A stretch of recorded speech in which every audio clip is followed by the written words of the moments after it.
आजच अरविंद केजरीवाल यांची निर्दोष मुक्तता केली. त्यांची अरविंद केजरीवाल आणि सिसोदिया यांचं अभिनंदन मी करतो त्यांचं. पण एखाद्या माणसाला आरोप करायचे, सरळ उचलून तुरुंगात टाकायचं.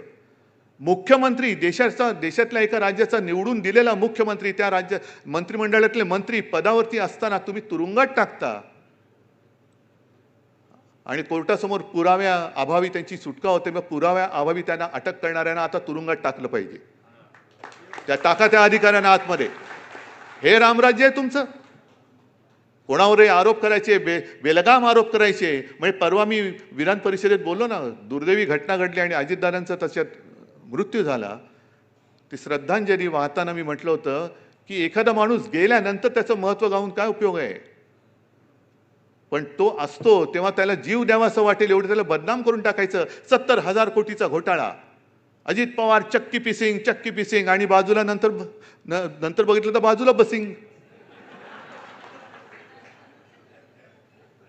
मग किती आरोप करायचे, जीव नकोसा करायचं, वेडवाकडं वाटेल ते करायचं, बदनाम करून टाकायचं. संजय राऊतवरती केस, संजय राऊत सुद्धा निर्दोष सुटला.